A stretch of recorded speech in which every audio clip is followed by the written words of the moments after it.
മക്കളെ ശരിയായ രീതിയിൽ സംരക്ഷിച്ചില്ല എന്ന പേരിൽ അയർലൻഡ് ക്യാപിറ്റൽ സിറ്റിയായ ഡബ്ലിനിൽ 34-കാരിയായ അമ്മയ്ക്ക് 2.5 വർഷം തടവ് ശിക്ഷ ലഭിച്ചത്. യുകെയിലും അയർലൻഡിലും കുട്ടികളെ ശരിയായ രീതിയിൽ സംരക്ഷിച്ചില്ല എന്നതിൻ്റെ പേരിൽ കഴിഞ്ഞ 6 മാസത്തിനുള്ളിൽ മലയാളികൾ ഉൾപ്പെടെ നിരവധി പേർ ശിക്ഷിക്കപ്പെട്ടു. ഇപ്പം ഇവൻ അവളുമായിട്ട് വഴക്കുണ്ടാക്കി, മോളുമായിട്ട് ഞാനൊരു അടി കൊടുക്കട്ടെ, അടി കൊടുത്താൽ പണി കിട്ടും. ആണോ? പോലീസ് പിടിക്കും. പ്രത്യേകിച്ച് യൂറോപ്യൻ രാജ്യങ്ങളിൽ വസ്ത്രം മാറുന്നത് പോലെ ഗേൾഫ്രണ്ട് ബോയ്ഫ്രണ്ട് മാറി വരുമ്പോൾ കുട്ടികൾക്കെതിരെ കൂടുതൽ അക്രമങ്ങൾ ഉണ്ടാവാനുള്ള സാഹചര്യമുണ്ടാവുന്നു. അതിനാലായിരിക്കണം യൂറോപ്യൻ രാജ്യങ്ങളിൽ കുട്ടികൾക്കെതിരെയുള്ള വാക്കുകൊണ്ടോ പ്രവർത്തികളോ കൊണ്ടോ ഉണ്ടാവുന്ന ഏതൊരു അക്രമവും കർശനമായ രീതിയിൽ കൈകാര്യം ചെയ്യുന്നത്. അയർലൻഡിൽ ടുസ്ലയാണ് കുട്ടികളുടെ സുരക്ഷ 100% ഉറപ്പാക്കുന്ന രീതിയിൽ പ്രവർത്തിക്കുന്ന ഗവൺമെൻറ് അംഗീകൃത ഏജൻസി. ഐറിഷ് വാക്കുകളായ തുസ് ല എന്നതിൽ നിന്നാണ് ടുസ്ല എന്ന വാക്ക് ഉണ്ടായിരിക്കുന്നത്. A new day for children എന്ന് അർത്ഥം വരുന്ന രീതിയിലാണ് ഈ വാക്ക്.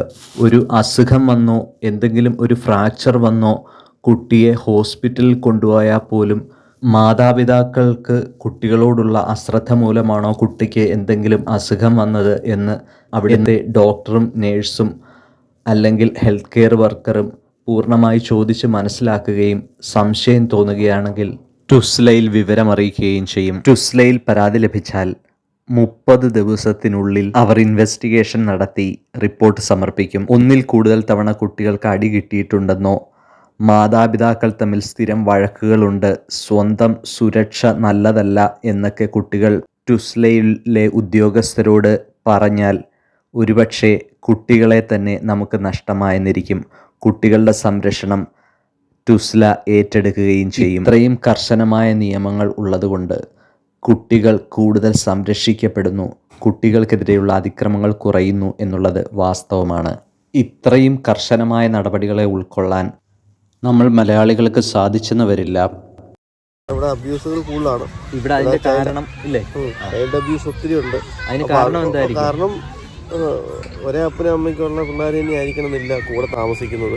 അതൊരു മെയിൻ കാരണമാണ്. ഇവിടെയുള്ള ആൾക്കാരുടെ ജീവിതശൈലി അങ്ങനെയാണ്. ബോയ് ഫ്രണ്ട് ഗേൾ ഫ്രണ്ട് എന്ന് വന്നിട്ടാണല്ലോ അവർ മെന്റലി ടോർച്ചർ ചെയ്തു എന്ന് പറഞ്ഞാൽ അതും കേസാണല്ലോ. ഇൻ കേസ് അടിച്ചാലും ഒക്കെ അവർ ഈ കൗൺസിലിംഗ് വരും.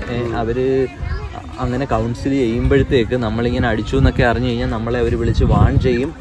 അല്ലെങ്കിൽ നമ്മൾ വീണ്ടും അടിക്കുന്നു എന്നൊക്കെ അറിഞ്ഞു കഴിഞ്ഞാൽ, സ്ഥിരമായിട്ട് അടിക്കുന്നു എന്നൊക്കെ അറിഞ്ഞാൽ കുട്ടിയെ നമ്മുടെ അടുത്തുനിന്ന് അല്ലേ ചൈൽഡ് കെയർ ഹോമിലേക്കൊക്കെ കൊണ്ടുപോയി അങ്ങനെ വരെ ഉള്ള പ്രൊട്ടക്ഷനുള്ള എത്ര പെട്ടെന്നും ഈ കുട്ടികളുടെ അബ്യൂസിന് വിളിക്കാൻ പറ്റുന്ന നമ്പരൊക്കെ പോലും പൊതുജനങ്ങൾക്കെല്ലാം അവയർനെസ് ആണ്. എനിക്കൊരു കാര്യം മനസ്സിലായത്, നമ്മൾ ഇവിടെ വന്ന് അടിക്കാതെ ശീലിച്ചു. ശരിക്കും നാട്ടിൽ കുറച്ചുകൂടെ ഒക്കെ അടിക്കുമായിരുന്നു. അവരുടെ വാശി കുറച്ചുകൂടെ കൂടുമെന്നല്ലാതെ ഈ എപ്പോഴും ഉള്ള അടി കൊണ്ട് പ്രത്യേകിച്ച് വലിയ പ്രയോജനമൊന്നും ഇല്ലാന്നും മനസ്സിലായി. അടിക്കുമ്പോൾ വാശി കൂടുതലേ ഉള്ളൂ. നമ്മുടെ മക്കളാണ്, നമ്മൾ അടി കൊണ്ടാണ് വളർന്നത്. അതുപോലെ തന്നെ അവരെയും ശാസിച്ച് തെറ്റ് കണ്ടു കഴിഞ്ഞാൽ പറഞ്ഞ് തിരുത്തി തന്നെ വളർത്തുക എന്നുള്ളതാണ് അല്ലേ. യൂറോപ്പിൽ വരുന്നവർ പ്രത്യേകിച്ചും കുട്ടികളെ അടിച്ചു വളർത്താമെന്ന രീതി മാറ്റി വെച്ചിട്ട് വരുന്നതാവും നല്ലത്. അല്ലെങ്കിൽ ജയിലിൽ അടയ്ക്കപ്പെടുകയോ തിരിച്ച് നാട്ടിലേക്ക് അയക്കപ്പെടുകയോ ചെയ്യേണ്ടി വന്നേക്കാം. കുട്ടികളെ അടിച്ചു വളർത്തേണ്ടതിന് പകരം അവർ അനുസരിക്കുന്നില്ല എന്ന് പറയേണ്ടതിന് പകരം ദിവസവും 1 മണിക്കൂറെങ്കിലും അവരുടെ കൂടെ കളിക്കാനും അവർക്ക് നല്ല കഥകൾ പറഞ്ഞു കൊടുക്കാനും അവർക്ക് വേണ്ടി മാത്രമായും അല്പസമയം ചെലവഴിക്കാനും കഴിഞ്ഞാൽ അവരുടെ അമിതമായ കുറുമ്പുകൾ കുറയും, ഉറപ്പ്. അല്ലെങ്കിൽ അവരുടെ പേഴ്സണാലിറ്റിയെ ഉയർത്താൻ നമുക്ക് പറ്റും, ഉറപ്പ്. ഇതൊക്കെ സ്വയം സാധിക്കണമെങ്കിൽ സ്വന്തം സ്ട്രെസ്സ് കുറയ്ക്കുകയും പേരൻസ് തമ്മിലുള്ള വഴക്കുകൾ കുറയ്ക്കുകയും വേണം.